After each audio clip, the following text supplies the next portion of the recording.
Hello, Society 11, and welcome to my secret den where all the big secret S11 plans happen. Not really, but hello, welcome, good afternoon. It's Wednesday, it's time for the midweek musings with Kurt and Andy. As you can see at this stage, Kurt isn't here, but he will be. He will be in a moment. So if you're watching live, give us a shout out in the comments, say hello, let us know you're watching. There he is, there's Kurt. Told you he'd be here. So, Kurt today broadcasting from his kitchen or something, I think. I am. Yeah. In the kitchen. So, incidentally, somebody tag Cam Jennings, please, in the comments, because I need Cam to be here. I need to ask him to check something out for me. It's something that I know he has a lot of insight into, and I'll share that in a minute when I know that he's here. It's a bit of a weird one. It's nothing to do with marketing, but it's fascinating nonetheless. Hello, Margaret. Hello, Tony. Hello, Carl. Good to see you here. I hope you had a fantastic Christmas. Had a few days off or something. I sort of came back to work kind of yesterday. I always ease back into it after Christmas.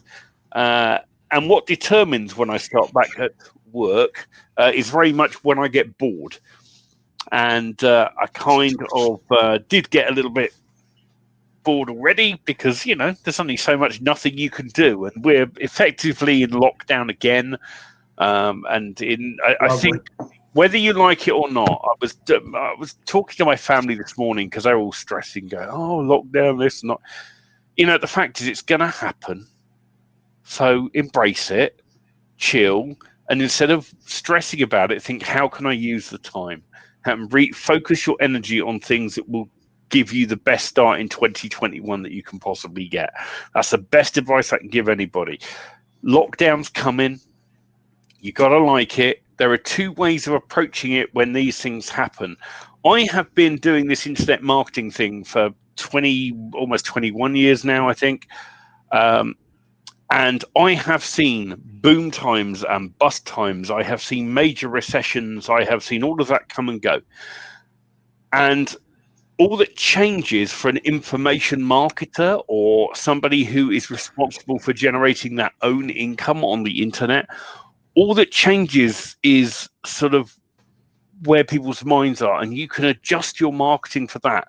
And I'll be honest, I've told people this before, it's not something I particularly like to say.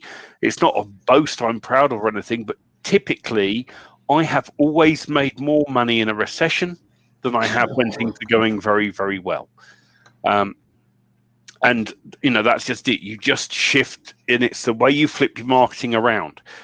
You know, and you've always got to be on trend with your marketing. You know, what is it people in your niche are looking for at the moment? Is it a saving of time and money, both?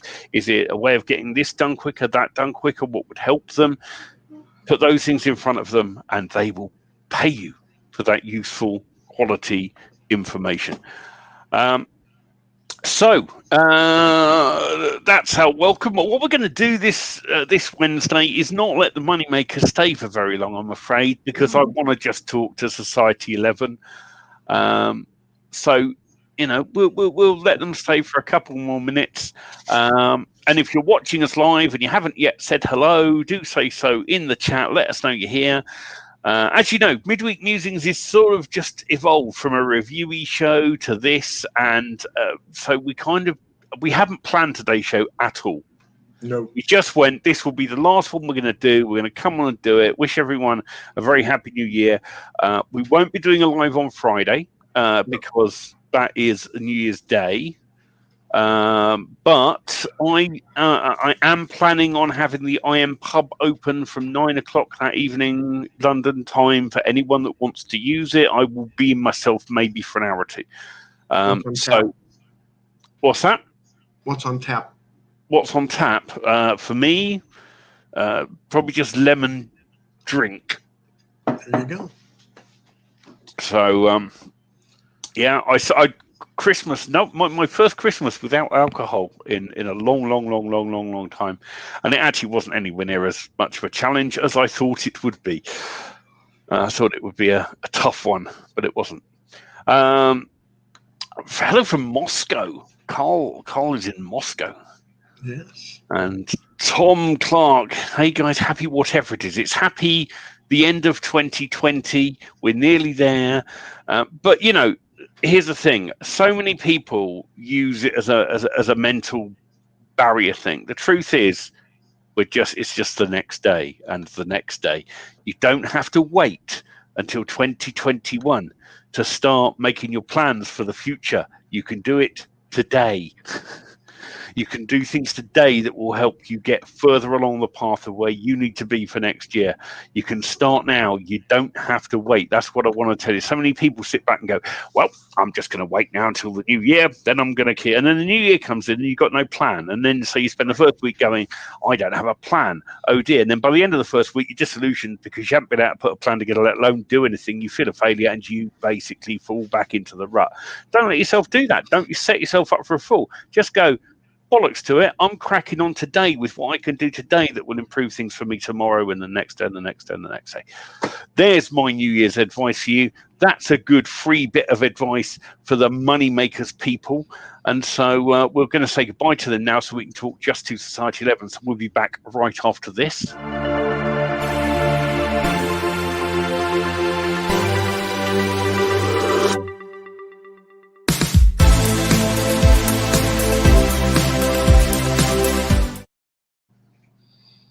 And we're back. Okay, Society 11. Cheers. Here it is. Here's to the next year.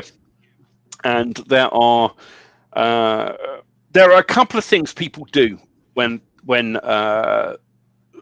like COVID, lockdown, recession, when all those things come in. There's two approaches you can take. Approach number one, you can run, stick your head in the sand and go, oh, and like you can go into save mode, which means you're going to cut all your expenses and leave an meager existence as possible to get you through. The problem with that is it's never a solution.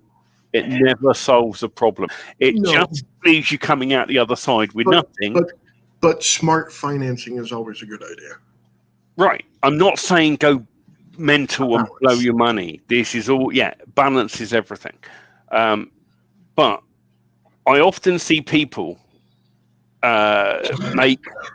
make choices that they think and they justify as being the best decision for them at the time. Hey, if I cancel this service, I save $50 a month. Yeah, but potentially, if you were making use of that thing properly as you had intended to when you invested in it in the first place, you would probably be making an awful lot more than the cost of it. You know, that's what we hope with Society 11 you find is the case. If you come in and you ask questions, if you show up for the lives, if when you get stuck, you go, guys, I'm stuck. What the hell do I do? I've got a landing page that's not converting. When you do that stuff and use this group, and you use this group to find, you know, JV partners and like-minded ethical marketers, the things that can grow out of this can be absolutely massive. Or you can go, hey, you know what? I'll save myself $30 a month. Or, you know, false economies. And this is what I'm saying, not just Society 11, but lots of other things. A lot of people, when these things happen, instead of ramping up, they pull back, and it's the wrong thing to do. I've seen it so many times. So I just want to put the warning out there to save any of our members falling into that silly, you know, because it's an easy trap to fall into.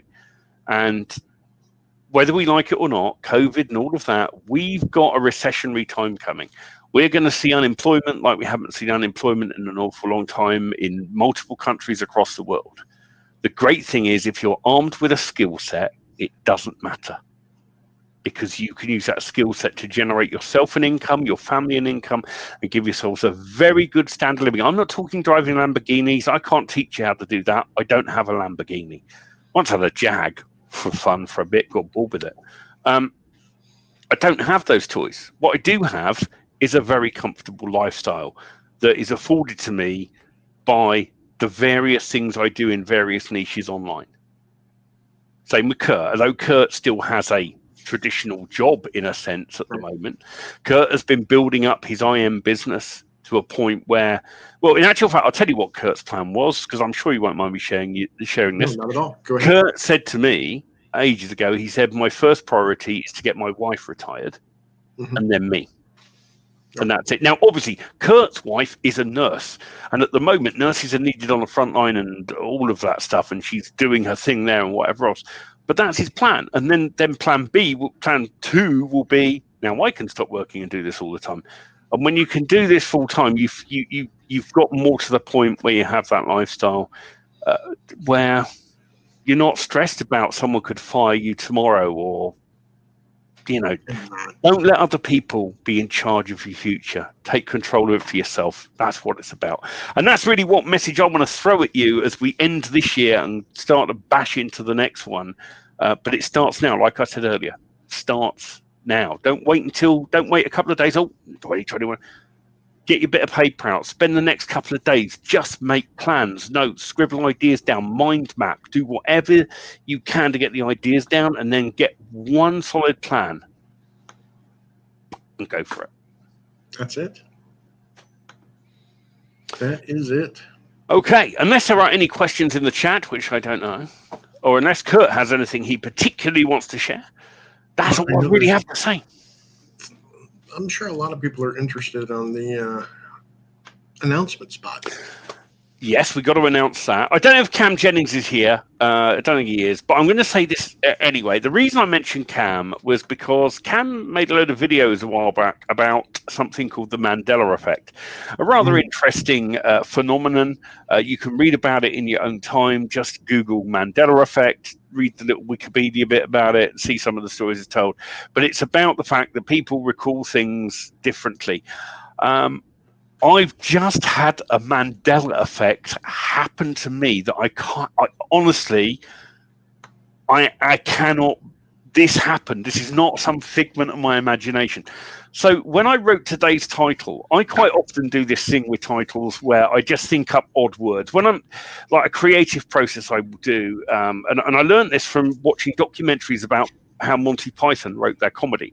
They would sit down with a thesaurus and just write a bunch of words out and then look up other words for them, and then one word. Oh, the word plinth, like that. What can we do with that, and put it in a context? And that was literally how Graham Chapman and John Cleese did a lot of their writing. Anyway, many years ago, I used the word quite frequently with a friend and I, in fact, Pete Clark, who is in Society 11, and if he watches this, he'll remember this, and he will also remember the definition of this word. The word was mopoke, M-O-P-O-K-E. I used it in the title of the day. I went Musings, Mutterings, and Mopokes. Now, a mopoke, my perfect recollection of mopoke was looking it up in more than one dictionary at the time, and it was defined as a creature that was a Tasmanian goatsucker. If you look up mopoke now in any dictionary, it's some kind of Australian bird. And the thing that would have been a mopoke, the closest I can find, is some sort of Tasmanian tiger known as the thylacine. That is what I believe the mopoke to be, according to the definition that I definitely read. And I know this thing because we read it and we thought it was hysterical, and we used this thing where we used to get odd words into conversations as often as we could, and only we would know what they meant. And the idea was to see if people would ask what the word meant. And then when they did, we go, yeah, it's a Tasmanian goatsucker. And that was mopoke. It is not the definition of mopoke that I looked up today. And I can't find a definition anywhere now that reads Tasmanian goatsucker. Not saying there isn't one. I'm saying it'd be interesting. If you have an old printed dictionary, please look in it. If anyone can find one that has that original definition, I'd be very interested, because it means that it just happened in this timeline and it's fine. A Mandela effect is bullshit. But equally, if we can find no trace of it, I have experienced a Mandela effect, and I am 110% convinced. I don't think you did. Okay. Let me show you. Right here. Spotted owl. Mm-hmm. Australian and New Zealand slang for slow. No, I promise you, the definition, I can picture in mind, opening the dictionary and reading it, and then opening other dictionaries at school and college and showing people. And it said mopoke, a Tasmanian goat sucker. That was the only definition in that dictionary. Pete Clark, I hope, will remember this as well. But anyway, I just want to throw it out there. I know Cam Jennings is fascinated by Mandela effect. I don't know. Is it misremembering? Is it this? Is it that? Is our timeline really changing? Who knows? I don't know. But I'll tell you this, I am prepared when one pops up to go, well, that's interesting.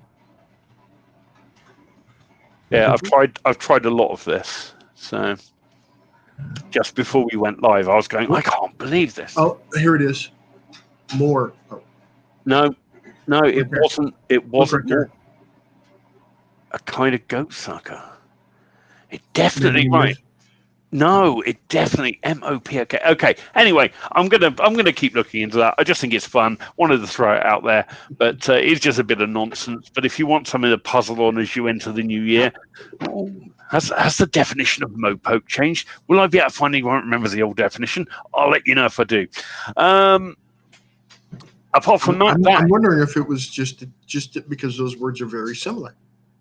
No, I positively know 6-letter word. I swear I've got it written down in play. I'm going to go and dig this stuff out now. It's only just happened when anyway, I'm fascinated now. So that's probably my afternoon wasted. But have a very, very enjoyable next couple of days, Society 11, as you roll into 2021. If you celebrate the new year in some way with your friends and family, have a good and safe time. And we are now going to announce the thing you've all been waiting for us to announce. Who has won the... Who do you think it is first? Who do you think won? No idea. Doug. It's between Doug Halfpenny, Mike H, and Jerome. Those are good choices. Let's find out. So I'm going to share my whole screen. And yes, it's going to cascade here just for a second. All right.